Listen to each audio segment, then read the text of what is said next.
देखो नवरंगपुर जिला गोटे उपात जिला गोटे आदिवासी बहुल जिला। इठी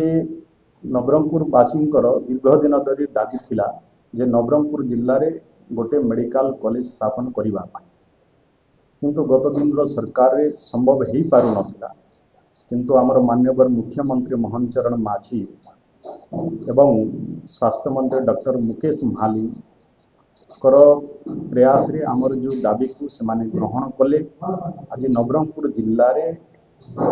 मेडिकल कॉलेज स्थापन करने माननीय मुख्यमंत्री गत दिन रे घोषणा करते। आज आमर नवरंगपुर वासी खुशीर दिन जे आसंता 13 तारीख दिन माननीय मुख्यमंत्री कथा देले कि आसंता 13 तारीख रे नवरंगपुर को माननीय स्वास्थ्य मंत्री एवं डेप्यूटी चीफ मिनिस्टर एमाने मिसिकी सबू आसबे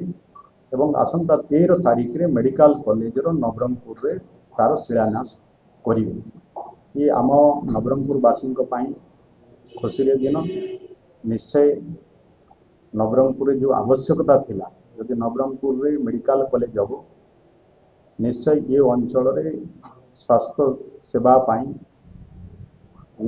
लोक तार सुविधा पाइबे। तत्सहित भी ये अंचल रे जो आम छात्र छात्री मान जो माने कि मेडिकल पाठ पढ़े एवं ये अंचल से भी आगामी दिन रे सेवा देवे। तेणु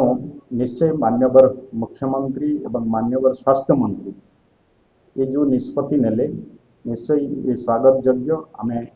तांको आमर नवरंगपुर वासी तरफ आम कृतज्ञता जनाऊँ जेहेतु नवरंगपुर से आसबे और मेडिकल कॉलेज शिलान्यास करेंगे एवं तत्सहित भी आमर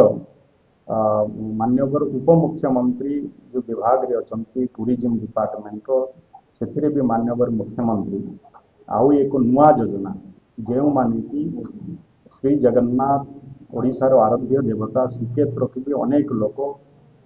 से माने दर्शन पाई जाई पारु नथिले श्री जगन्नाथ तीर्थ दर्शन बोलिकिना जो नुआ योजना करिसंती तार भी शुभारंभ मान्यवर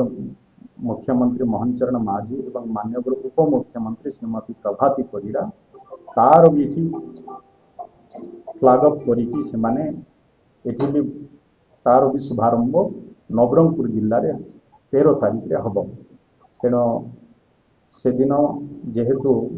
मान्यवर मुख्यमंत्री श्री मोहन चरण माझी मान्यवर उपमुख्यमंत्री श्रीमती प्रभाती परिड़ा एवं स्वास्थ्य मंत्री डॉक्टर मुकेश महाली एमाने समस्ते आसंता 13 तारीख रे आसुथिबा कारण नवरंगपुर वासी तरफ समस्ते तांको स्वागत जनाउछंती एवं समस्ते तांको कृतज्ञता जनाउछंती। निश्चय नवरंगपुर वासी आम तांको बहुत बहुत धन्यवाद।